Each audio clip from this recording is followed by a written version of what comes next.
Over the past few days, Donald Trump has grown more and more erratic on the campaign trail. Let's not do any more questions. Let's just listen to music. Let's make it into a music. Who the hell wants to hear questions, right? Kamala Harris has pursued a strategy aimed directly at black men. I am running to be president for everybody, but I am clear-eyed about the history and the disparities that exist for specific communities, and I'm not going to shy away from that. And we got our first wave of early voting data that's telling us something about the energy level of the American electorate. Voters are voting. It's here. It's happening. You look at those numbers, 328,000 people in Georgia. To make sense of all of that, I gathered three of my colleagues from the Times politics desk, Lisa Lerer, Shane Goldmacher, and Rebecca Davis O'Brien. I'm Michael Barbaro, and this is The Daily. Okay, let's get started. Welcome to our fourth, but by no means final, campaign roundtable. As always, I'm going to timestamp this conversation in case something happens after we talk. It is around 1 o'clock on Wednesday afternoon. That's when we're having this conversation in case the world changes profoundly afterwards.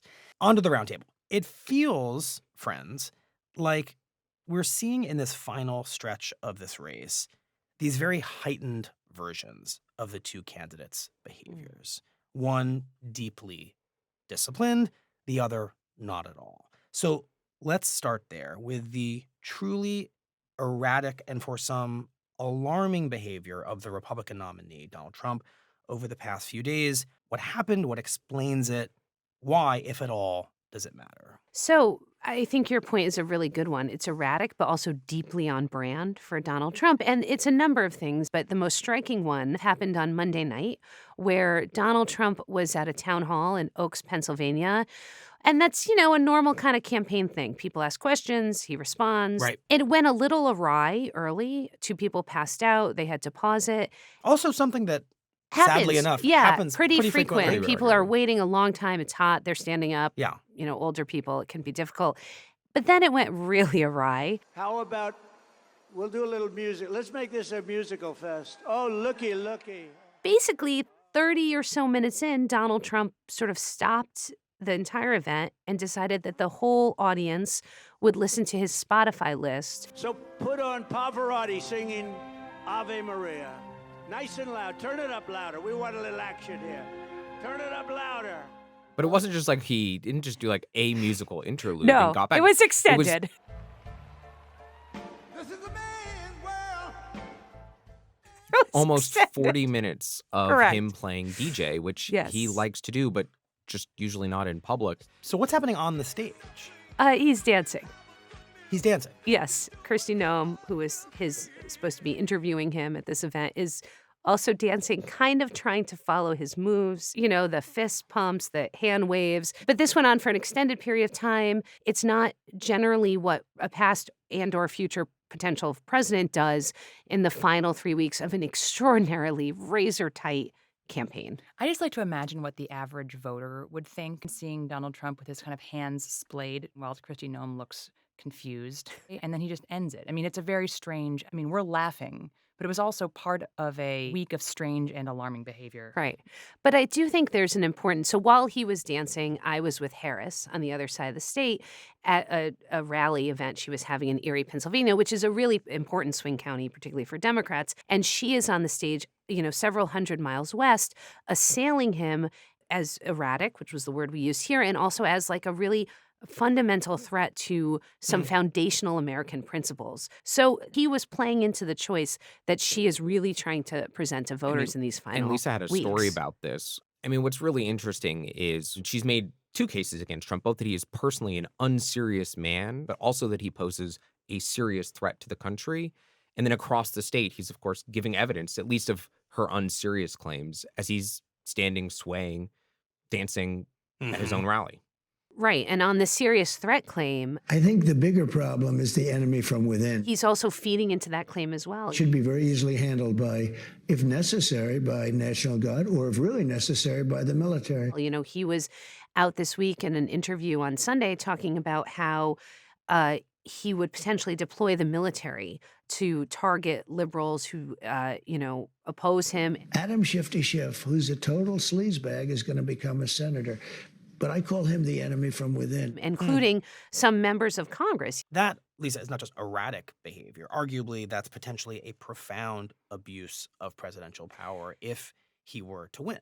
Yeah, and it's also a ginormous shift in how we think of American government and democracy, right? A foundational tenet of American, norms in American government is that you do not use your power to pursue your political enemies. And this, of course, is not isolated. We just did an episode a few days ago with our colleague Mike Schmidt about how central promises to pursue Trump's enemies not only are to his rhetoric, but were in the first term and maybe in the second term, something that he inspires others in the administration to actually carry out. Shane, this behavior of Trump's over the past week or so, not all of it was public. You were part of a team of reporters who discovered a recent meeting between Trump and his wealthiest donors that turned oddly and very nasty, and I think fits into the larger tapestry of what we're talking about. Yeah, so at the end of September, Trump had a dinner with some of the biggest names and biggest donors in Republican politics. And at this dinner, he was not in a good mood. These are people who are big contributors to the party, but who he felt should be doing more to help him. And he told them so. He was complaining about the Jews. He was using, negative terms about Kamala Harris. He called her retarded. Wow. And he was snapping basically at these major political contributors. Why? And it's about where this race is on the money front. He is far behind Kamala Harris. She has raised $1 billion in less than 3 months as a candidate. I mean, that's just worth saying again, $1 billion in less than 3 months. Completely unheard of. It's more than he's raised the entire year, as of the most recent report. It is the fastest anyone's ever raised that much money when they just start their campaign, and it's double what he had raised in July and August and September. So he's furious at his donors because they're not raising enough money. He wants the big donors to give even more money. And we have new reports showing some of them are. Elon Musk has given $75 million to support him to a super PAC. Miriam Adelson has given $100 million. Wow. But he wants even more from some of these big contributors, and he's not happy that they have not stepped up, in his view, sufficiently to do so. Okay, so let's put all of this behavior that we're talking about together, because here I want to try to understand if there's a strategy. What we can all agree on is that this race is going to hinge on persuading just a handful of still persuadable voters. And is anything that we're talking about here, especially some of this very erratic behavior from Trump in public, is that intended to do that? It doesn't appear to be. Or is there something strategic going on here? I mean, I think you have to differentiate the candidate and the campaign for Donald Trump, which is his campaign has a plan to try to reach those voters. They have messages that they would like Donald Trump to deliver. He does not always deliver the messages that they would like. You just have to divide the campaign and the candidate for him.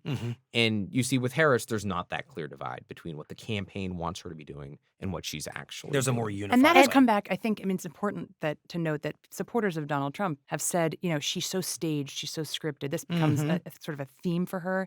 And he is sort of the anti-scripted candidate. But it is also has been a liability. He has lost, or his party has underperformed in every single election since 2016. And in part, it is over these stylistic questions. On measures of character and temperament, he scores lower than she does. So it's what his supporters love about him, and it's what hurts him with, or has historically hurt him with some persuadable voters, and particularly women, which we definitely see in this election. So let's now turn to Kamala Harris and this far more strategic, far more intentional behavior that you've all been alluding to over the past few days.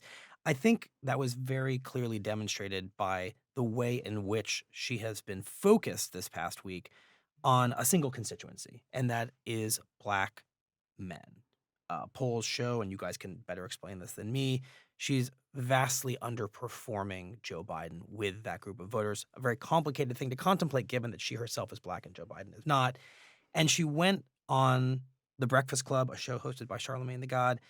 It has a very large Black audience. And I want to talk about what that tells us about her strategy. She has spent much of this week trying to make these inroads with Black men, and this is a constituency that's historically been a bastion of the Democratic Party. She will win a majority of Black men. The question is some portion, a larger portion, either voting for Donald Trump or deciding they don't want to vote at all.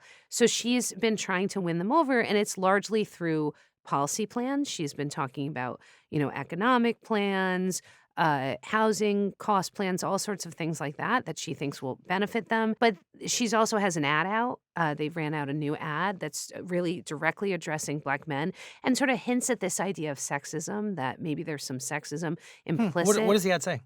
Yeah, so she actually has multiple ads right now dealing exactly with this, and it's different people for different states. So she has one ad running in the Philadelphia market with a Black man talking about the need for Black men to step up for Kamala Harris, that women have carried the load and it's time for them to step up for her too. And a similar ad running in another state, in one of the other blue wall states. So this is a surround sound approach she has. And I think it's even not just her appearances, it's Barack Obama, who made Right. his first appearance on the campaign trail last week. And he talked about the need for Black men to step up. You have Explicitly. very explicitly in Right. ways that I think was surprising, right? This is not Can you just talk about that for a minute? Because I was struck by the manner in which he talked about it. It was not just explicit; it was kind of scolding. yeah, he went to the Pittsburgh area I'm going to go ahead and just speak some truths, if you don't mind. and went to a field office and gave a speech. And you're thinking about sitting out? And you're coming up with all kinds of reasons and excuses? I've got a problem with that. And he basically said, you guys got to step up, that there is not a reason not to be voting for Kamala Harris, and that Black men in particular need to do this. And it's interesting coming from Obama, who didn't speak to that constituency very often as president in that kind of way. I heard something else in Barack Obama's message, Shane, which was not that Black men just needed to step up, but that he suspected sexism. Part of it makes me think that, well, you just aren't feeling the idea of having a woman as president. He said, I worry that Black men in this country are struggling to envision electing a Black woman. That's not acceptable. This shouldn't even be a question. And there were some concerns that maybe that was not the best tone to take. Like, nobody likes being scolded. Nobody likes being told that they're sexist or whatever. So, and you saw a little bit of an effort to kind of clean that up, I think, on that interview on The Breakfast Club. Right. Where you had Charlamagne Lagarde come out and say, when are Liz Cheney and Hillary Clinton going to wave their finger at white women? When are Bill Clinton and Joe Biden going to wave their finger at white men? why aren't they scolding white men? Why aren't they scolding white women? Well, I think what is happening is that we are all working on reminding people of what is at stake. And, Harris really didn't bite at that question. On the Breakfast Club, there was a caller who called in and said, what are you going to do economically to help support Black men? My plan includes making sure that for first-time home buyers, they have a $25,000 down payment assistance. And she answered with her list of economic measures that she's laid out in her campaign over the last few weeks. And Charlamagne Lagarde, actually, it might have been, I forget which of them pointed this out, but those were not racially specific. They're for everyone. They're for and that was sort of her point. It's like, in helping all of the middle class and helping all working Americans, she is helping Black Americans. Everything I just talked about will benefit everybody. Mhm. Small business owners, whatever their race, their age, their gender. And I think she kind of repeatedly on this interview took a specific question or specific targeted audience and broadened it to say, like, actually what I'm trying to do is help everybody, not just Black Well, how's that men. supposed to work if the It's point tricky. of going on a show like but that is to reach a particular it's- kind of voter? but Why sh- not be specific? It's also and who pointed? she is. Right. Like, she is not someone who really likes to talk about identity in those kinds of ways. And I think we're seeing that throughout the campaign. And I think there's reasons. It's not just personal. I think that is a reflection of who she is. It's also a calculation, obviously, as all things in campaigns are. And so they don't want to do anything that would alienate anybody. To Lisa's point, for Kamala Harris's whole career, she's been breaking barriers and not talking about it. She downplayed and has downplayed that her whole career. This has not been how she's pursued higher office. And look, that's important in this race where she does need Black men to turn out in high numbers. She needs to win them overwhelmingly to win this election, but she also needs a whole bunch of other constituencies. So this is all a balancing act for her. Right. This is not just about Kamala Harris's nature not to emphasize that she might be the first person to do something. It's strategically designed not to alienate specific voters that she might need as much, if not more. If you're Kamala Harris, you need parts of every demographic group to win. I mean, let's just think about Pennsylvania, which is where Trump was swaying and where Harris was in Erie. Right, and that both candidates would do anything to win. Would do absolutely anything to win. She needs to win black voters in Philadelphia by large numbers. She needs to win suburban voters in the collar counties outside of Philadelphia by large numbers, and that's really appealing to suburban white women. She needs to lose by less in the rural areas throughout the rest of the state. She actually needs to squeeze out extra votes in the fast-growing Latino-heavy towns in eastern Pennsylvania, and she has to do all of those things to win that state and all the other swing states on the map. Rebecca, it's always been very clear that for Kamala Harris in particular, victory relies on winning the upper Midwest, winning Michigan, Wisconsin, Pennsylvania. You have been reporting very specifically on an unforeseen obstacle for Harris there, third-party candidacies. I think an issue a lot of us forgot about when RFK Jr. dropped out of the race. Tell us what you found. Yes. So, behind the scenes, I mean, of course, Kennedy was sucking up a lot of oxygen in the third party independent candidate space. And as soon as he left the race in August, people were like, oh, that problem's gone. But that's not true. Jill Stein is on the ballot in dozens of states in the Green Party. Cornel West got on a bunch of ballots. And there's also the Libertarian Party, the Constitution Party.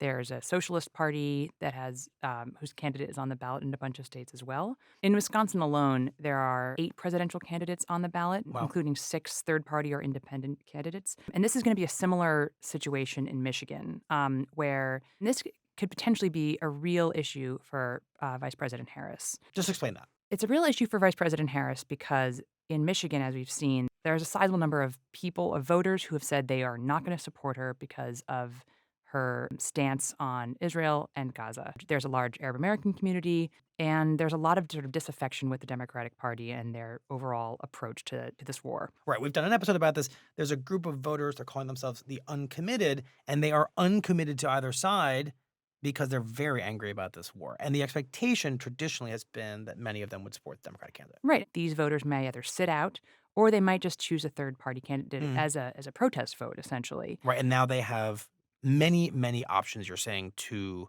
pick a third party. Right. And let me just be clear about something. Our latest polling shows that Jill Stein is polling at about 1% nationally. However, the narrative is Jill Stein's a spoiler for Democrats.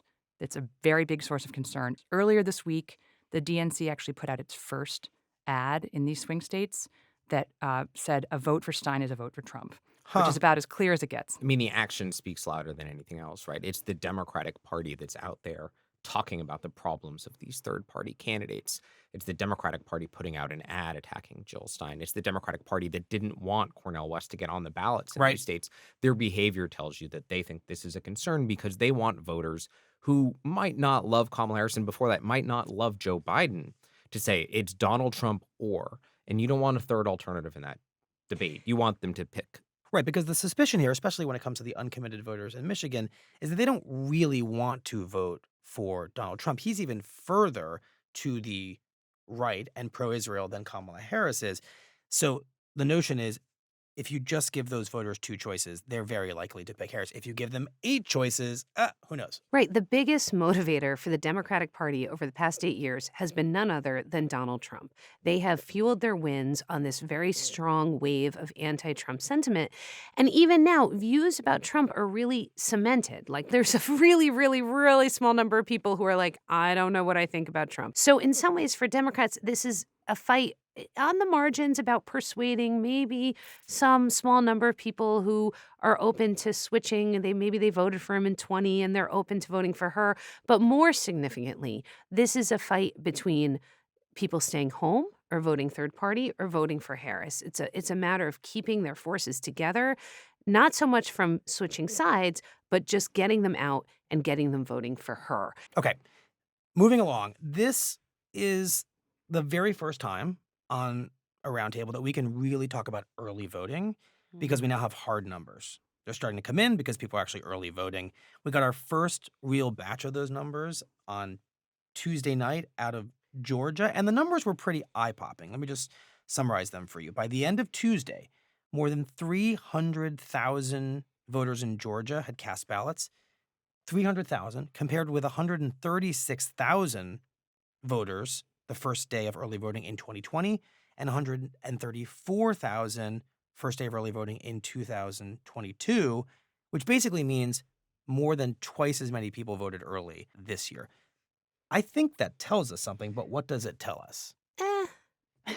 What does that mean? I mean, Michael, How do you a record-shattering first I day understand early voting? we are in a neck and neck race, razor-tight margins, margin error every state, as you said, and we are all desperate for things to grab onto that will You're about to tell me that the first day doesn't matter. I mean, there's a lot more days, right? We don't know what's going to happen all these other days. We don't necessarily know who those people are who are voting. We don't know how they voted. Well, we know historic patterns tell us that early voting and mail-in voting tends to trend significantly Democratic. However, our big marker on mail-in voting is 2020, which, if you may recall, was anomalous. I believe you were in your closet studio then. We were not in this beautiful place. It's a pretty, I mean, it was a once-in-a-century pandemic. So it's not like you can glean that much data from that experience. So I just think let's not... You're caveating it. Let's not overdo it. But Shane, to the degree it tells us anything, I have to imagine it tells us something about Democratic Party energy in a state like Georgia, because I'm just thinking back 4 years ago, half as many people voted early in that state. We believe many of them were Democratic voters. Joe Biden won that state over Donald Trump. If that number is twice as big this year, I just wonder if that starts to tell us something about the way we should be thinking about Georgia, a state that for the longest time we thought of as Trump's to lose. I think it tells us about the total amount of energy versus the Democratic or Republican energy, because the Republican Party has been trying to get voters to vote early. They have been scolding voters that actually you can vote early, despite what Donald Trump said in 2020. They've been pushing. And there's a really sort of mechanical reason why this matters, even if it may not tell us anything about the result, which is the most organized campaigns have a list of voters that they would like to get to the polls, right? And for those states that say who actually has voted, they can cross them off the list so you don't knock on their door again. You don't send them another mailer. You save money. Your targeting becomes more sophisticated. It's a smaller and smaller universe, and you can go after them more and more. And so in the states where each individual person who's voted is crossed off those lists, it's an advantage for the more organized campaigns to make sure they focus on the lower propensity voters that they think is going to make the difference. Right. And can't we all just find something to celebrate in the fact that people are voting? It's great. People are voting. We Things still are have a happening. democracy. I mean, Trump isn't just a unifying thing for them. He's brought more people out to vote. That's, right? We have set that's a really good voting point. records since he got into office, shatter record after record for turnout. People are more engaged in the process of voting than they were before. Just to close out the early Georgia voting story, I'm sure you all know this. One of those early voters was none other than Jimmy Carter, who just turned 100, voted early. We understand. Long live the former president. I love that. Okay. To end this conversation, I want you all to kind of give our listeners a little bit of advice at this late stage in the campaign. Nate Cohn isn't here, so we can talk about him behind his back. And it's about polling. At this point in the race, which, as we've said over and over and over again, is a statistical toss-up, how important is it to keep looking at polls that just keep telling us that this race is really, really close? Do you guys look at the polls really closely at this point? What's a useful way of thinking about the role of polls right now? I've been asked this question a lot in my day-to-day life, as you can imagine, and my advice is disembark from the polar coaster. Don't do it. Look at the averages, fine. I mean, if this is satisfying to you, if you enjoy looking at polls, which I suspect everyone at this table does because we're, then fine, continue with your happy poll viewing. If it causes you anxiety, if you're not sleeping at night, this is rapidly turning into a mental health podcast, don't look. Don't look. This is a very tight race. It's really, really tight. It's hard to see a major shift at this point in the game because it's been tight through these seismic political events like changing the Democratic nominee, some really, really quite a debate performance. It's going to stay tight. So, do what your heart tells you need to do, but I'm giving everyone permission to get off the polar coaster. Don't pay attention to Nate. That's what you're saying. I try to get my polar coasting in only lunch hour, not after dark. It's not good. It's not healthy. Okay, so no polling after dark, no polling while driving. Thank you, guys. It's just exquisite advice. Rebecca, Lisa, Shane, thank you very much. Really appreciate it. Thank you. Thanks for having us. Thank you. You're very welcome.